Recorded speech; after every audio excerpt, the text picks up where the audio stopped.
إن الحمد لله نحمده ونصلي على رسوله الكريم أما بعد فأعوذ بالله من الشيطان الرجيم بسم الله الرحمن الرحيم. جناب صدر محترم اساتذہ اکرام اور میرے ہم مکتب ساتھیوں، السلام علیکم ورحمۃ اللہ وبرکاتہ. سامعین محترم، آج مجھے آپ حضرات کے سامنے جس موضوع پر لب کشائی کرنے کا موقع ملا ہے وہ ہے شخصیت سازی میں سزا کا کردار.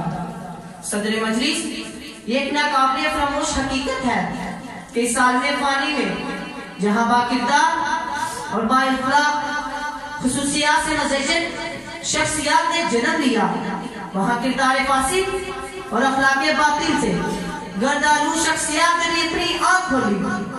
اگر ان عادات رذیلہ سے بڑی شخصیات کی اصلاح نہ کی جائے تو یہ انسانی معاشرہ حیوان ناطق سے زیادہ حیوان فاسد کا نشہ پیش کرے گا اور زمین میں ہر طرف فساد پھیل جائے گا. جناب عالی، فساد جب بھی سر اٹھاتا ہے تو فساد پھیلانے والوں کی روک تھام بہت ضروری ہو جاتی ہے اور اس کی روک تھام کا واحد حل سزا ہے، صرف سزا.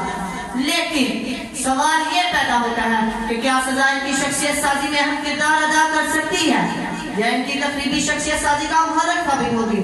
جناب عالی، بہرحال شخصیت سازی میں سزا کے تصور سے چشم پوشی نہیں کی جا سکتی، کیونکہ اسلام ایک عالمگیر دین ہے اور اس پہلو کو اگر نظر انداز کرتا تو اسلام کرتا.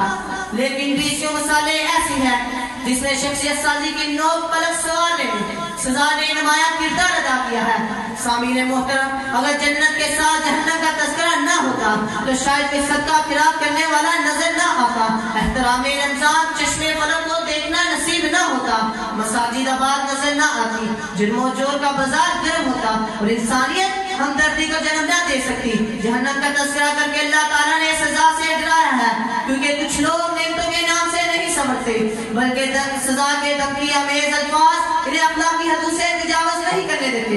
آپ صلی اللہ علیہ وسلم کا ارشاد عالی ہے، جب بچہ 7 سال کا ہو جائے تو نماز کی ترغیب دلائی جائے، اگر 10 سال کی عمر میں نماز نہ پڑھے تو اسے مارو. جناب صدر، یہ الفاظ رحمت اللہ علیہ کے ہیں، وہ رحمت بھی تھے، واہل نفسیات بھی تھے اور ان سے بڑا کوئی استاد بھی نہیں تھا.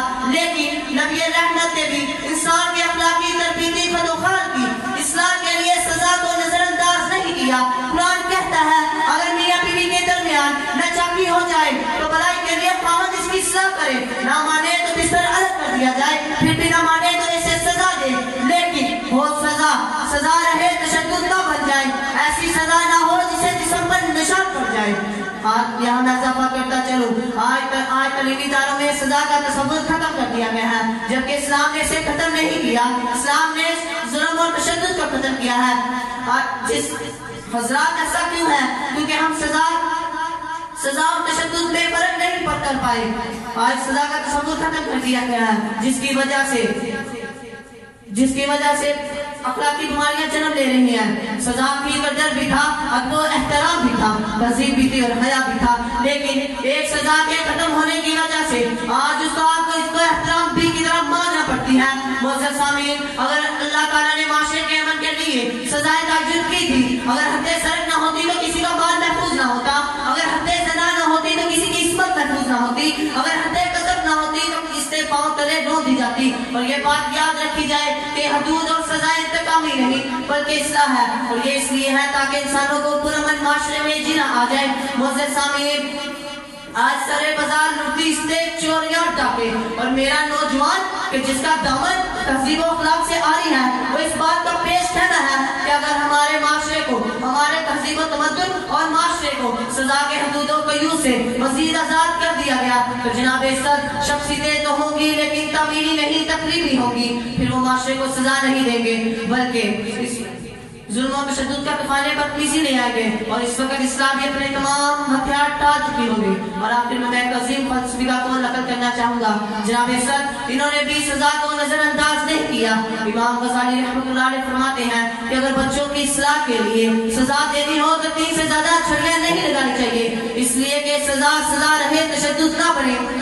خدا نے آج تک اس قوم کی حالت نہیں بدلی، خدا نے آج تک